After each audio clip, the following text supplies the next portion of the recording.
folks, welcome. Today I'm going to be sampling 5 new BDK fragrances that I haven't tried before and giving you guys my thoughts on them. I only currently own one BDK fragrance, which is Rouge Smoking, that I happen to love. So I'm really excited to be able to try some more from the brand.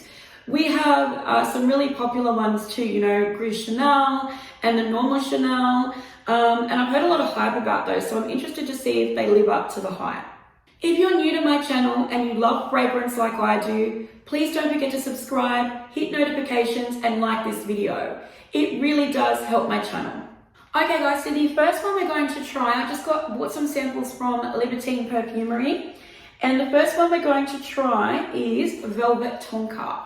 This fragrance has loads of scent notes that are really attractive to me. Orange blossom, tonka, tobacco and almond. So I'm excited to smell it. Let's see what it's all about. It is very almond dominant, but it's a very artificial almond. And so it almost takes on a plasticky Play-Doh type of scent. It also smells very medicinal to me. It's reminding me of like a childhood medication I used to take or something. It does remind me of another fragrance that I own, Guerlain Xray by Elie Saab, but the almond note is way more prominent in this one, but it's still very syrupy and sweet as well. I do definitely get tonka in the fragrance, but I'm getting more floral, almond and syrupy kind ofness, like dense sweetness, rather than a lot of tonka going on.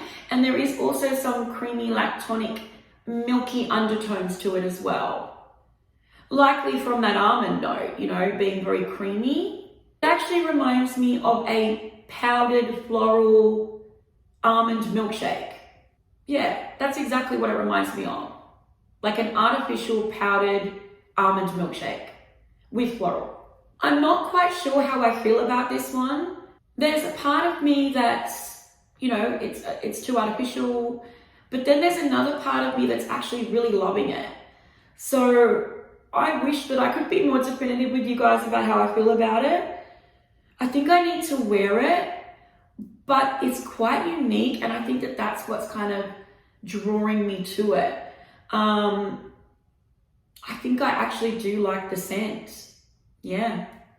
Okay, so now we're going to try Gris Chanel, the original one. Okay, and I am excited to try this one because I've heard a lot about it.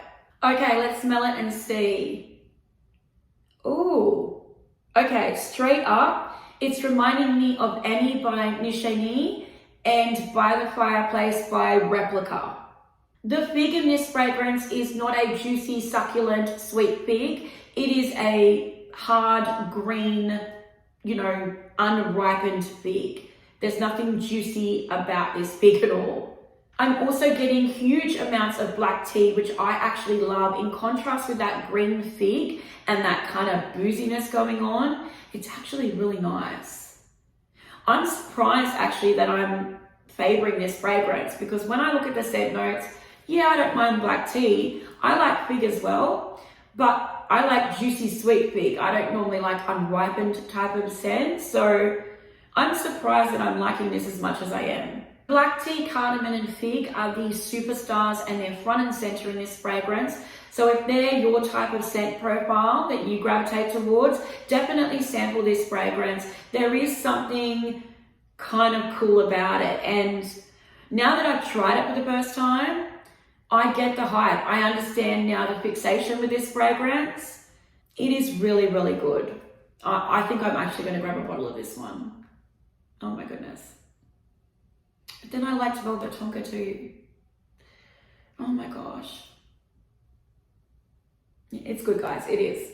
I can't lie about it. Okay, now I'm terrified because we're about to smell the Gris Xray, the Gris Chanel Xray. Did I say that right? I bet you I didn't.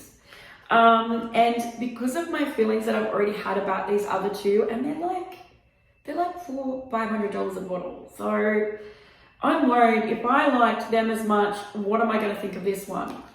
Let's see, shall we? Have any of you guys tried the Xray concentration one? What were your thoughts on it? Give me the heads up and let me know. How did it perform on you? Did you get any compliments? Did it make you feel any particular way? I love hearing your feedback, so please shoot it in the comments below. Do you think it's worth it? Okay, so I don't need a lot of time with this one. I prefer the original Guerlain. This one is just not doing it for me at all, like that one.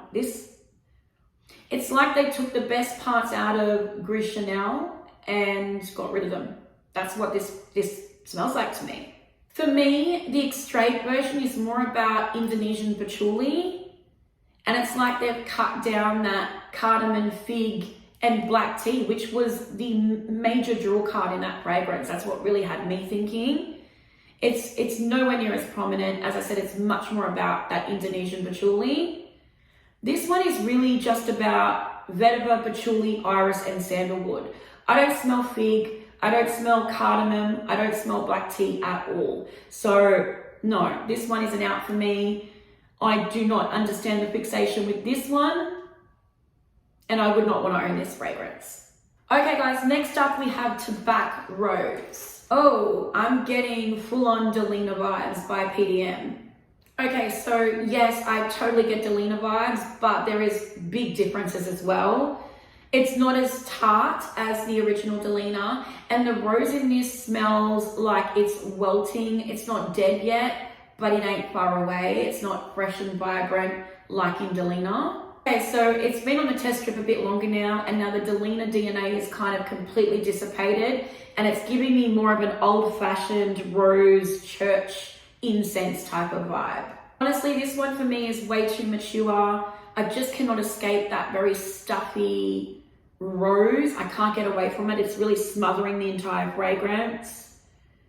And no, this is not a fragrance I would ever want to wear or own. Okay guys, so the final fragrance to try is Creme de Cure. Oh, okay, so on initial spritz, I'm getting a peppery celery vibe. Like it smells like a vegetable with some pepperiness, spiciness. It smells like a peppered celery stick right now, like initial. There's meant to be pineapple in this fragrance, but I'm not getting any type of fruitiness at all, like nothing. I am starting to get a little bit of leatheriness going on as well, but that celery, peppery notes, they're there. And I mean, that's the foundation of the fragrance. I suppose to explain this scent, it would be like eating a peppered celery stick while you're sitting in a brand new Porsche with leather seats. There is actually something that's, I can't believe it, pulling me towards this, but I know it's not sweet enough for me, and I know it's not a fragrance that for me and for when I would use it would justify paying for it. There is something that makes me happy about it though. I don't know what it is though. I have no idea. It's a weird scent, guys. Definitely sample first. This ain't a safe blind buy at all. If any of you guys have tried Creme de Cure, can you please post it in the comments below what your thoughts were? Do you get an earthy, peppery celery stick with some leather? Do you get that? Can you please tell me what you get? Because this one's doing my head in. So scent freaks, that is 5 new BDK samples. I found some really beautiful ones in this lineup. Then I found some others that were questionable and I would never buy. And then that celery one, what was that? What is your favorite BDK fragrance, guys? Which ones, is better than the rest for you? Or which one would you recommend I try? Shoot it in the comments below. I want to hear from you guys. Thank you so much, scent freaks. I love and appreciate you all, and I hope to see you next time. Take care, guys. Bye-bye.